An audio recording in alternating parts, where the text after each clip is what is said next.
आज आपण इंडियन स्टाईलमध्ये हा रेड सॉस पास्ता कसा बनवायचा ते पाहणार आहोत।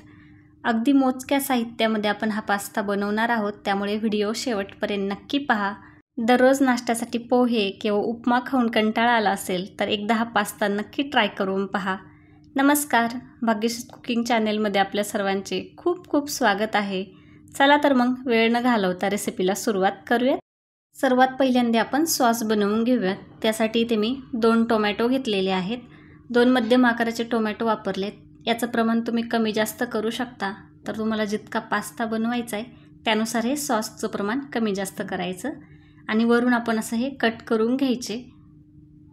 आता यानंतर इथे मी 2 लाल मिरची वापरलेल्या आहेत, तर तुमच्याकडे बेडगी मिरची असतील त्या पण तुम्ही वापरू शकता, कारण आपल्याला मिरची तिखट नको आहे। आपण त्यातलं सर्व बी काढून टाकलेलं आहे। इथे पाहू शकता मस्त मी सर्व बी काढून टाकलेलं आहे। आता आपल्याला हे टोमॅटो आणि मिरची पाण्यामध्ये व्यवस्थित 1 ते 2 मिनिट चांगलं शिजवून घ्यायचं आहे। त्यासाठी तर मी कढईमध्ये पाणी टाकते, तर आपल्याला जितकं पाणी हवं असेल त्यानुसार पाणी टाकायचं। इथे मी 2 ग्लास पाणी टाकलेलं आहे आणि त्यामध्ये आपण जी मिरची आणि टोमॅटो ठेवलेले होते ते टाकून घ्यायचे।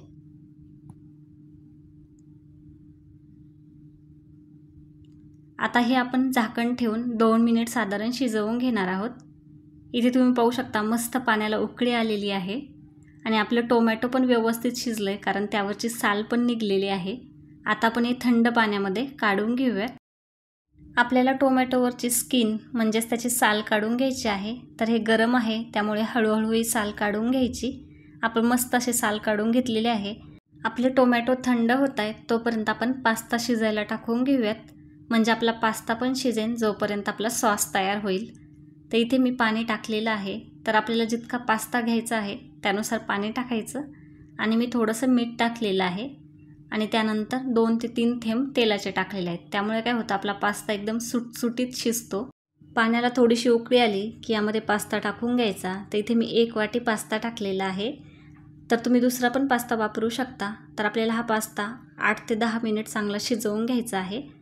आता आपण पुढची तयारी करून घेऊया। तर इथे मी 1 कांदा मस्त असा बारीक चिरून घेतलेला आहे। त्यानंतर आपण 8 ते 10 लसणाच्या पाकळ्या घेतलेल्या आहेत, तर मस्त अशा बारीक चिरून घ्यायच्या, त्यामुळे आपल्या पास्त्याला एकदम फ्लेवर येतो। आता आपण सॉस बनवून घेऊयात। आपण जे टोमॅटो आणि मिरची थंड होण्यासाठी ठेवले होते ते व्यवस्थित थंड झालेत। आपण हे सर्व मिक्सरमध्ये बारीक असं फिरवून घेणार आहोत। तर इथे मी थोडंसं पाणी पण टाकलेलं आहे। आता आपण हे फिरवून घेऊयात। इथे तुम्ही पाहू शकता व्यवस्थित असं हे बारीक आपला सॉस बनवून तयार आहे। आता आपण आपला पास्ता शिजला आहे की नाही ते चेक करूयात। तर 8 ते 10 मिनिट झालेले आहेत। इथे तुम्ही पाहू शकता व्यवस्थित याचे 2 तुकडे पडत आहेत। खूप जास्त आपल्याला शिजवून द्यायचं नाही आहे। आपला पास्ता मस्त असा शिजलेला आहे। आता यामध्ये जे पाणी आहे आपण ते ग्रेव्ही बनवताना वापरणार आहोत, त्यामुळे हे काढून घ्यायचं। तर इथे मी 3 ते 4 चमचे पाणी काढून घेतलेलं आहे। आता आपण पास्ता बनवायला सुरुवात करूयात। तर इथे मी 2 ते 3 चमचे तेल घेतलेलं आहे। त्यामध्ये आपण जो बारीक करून ठेवलेला लसूण होता तो टाकून घेतलेला आहे। लसूण आपल्याला साधारण 1 मिनिट चांगला परतून घ्यायचा आहे आणि त्यामध्ये आपण जो कांदा चिरून ठेवलेला होता तो टाकून घेतलाय। त्याला पण आपल्याला चांगलं ब्राऊन होईपर्यंत परतून घ्यायचं। इथे तुम्ही पाहू शकता मस्त आपला हा कांदा ब्राऊन झालेला आहे। आता यामध्ये आपण जो सॉस बनवून ठेवलेला होता तो टाकून घेतलाय। आपल्याला सॉस चांगलं तेल सुटेपर्यंत परतून घ्यायचं आहे। इथे तुम्ही पाहू शकता मस्त आपल्या सॉसला तेल सुटलेलं आहे। आता एकदा व्यवस्थित आपण हे हलवून घेतोय। आता आपण यामध्ये 1 चमचा काळी मिरीची पावडर टाकलेली आहे आणि इथे मी 1.5 चमचा ऑर्गॅनो टाकलेला आहे। तर आपण हे व्यवस्थित असं मिक्स करून घेणार आहोत। आपल्याला हे मसालेसुद्धा 1 ते 1.5 मिनिट चांगले या सॉसमध्ये परतून घ्यायचे आहेत। आता आपण जे पाणी काढून ठेवलेलं होतं ते पाणी इथे मी थोडं थोडं करत टाकून घेते। इथे मी पहिल्यांदा साधारण 1 ते 2 चमचे पाणी टाकलं होतं, त्यानंतर 1 ते 1.5 चमचा आणखी पाणी टाकलेलं आहे। आता आपल्याला हे व्यवस्थित असं चांगलं परतून घ्यायचं आहे। त्यानंतर इथे मी मीठ टाकलेलं आहे चवीनुसार।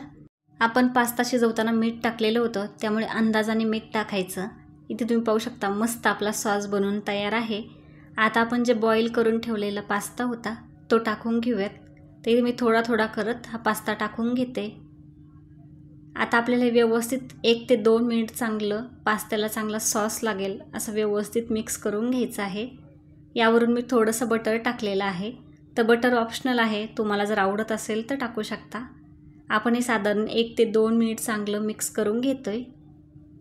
आता आपल्या पास्त्याला थोडा चीजी फ्लेवर येण्यासाठी मी यावरून चीज टाकत आहे। तर मस्त असं हे चीज मी टाकून घेते। तर थोडं थोडं करत मी हे चीज टाकून घेतलेलं आहे। इथे तुम्ही पाहू शकता काय मस्त कलर आलेला आहे आणि आपला पास्ता अगदी बनून तयार आहे। गरमागरम हा पास्ता सर्व करण्यासाठी तयार आहे। आता आपण याची प्लेट बनवून घेऊयात। तर इथे मी सर्वात पहिल्यांदी पास्ता टाकून घेते।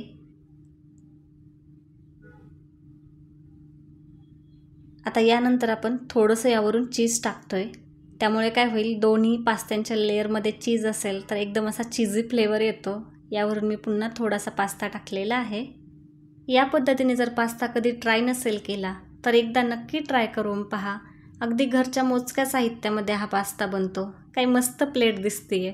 तर रेसिपी कशी वाटली हे कमेंटमध्ये सांगायला विसरू नका।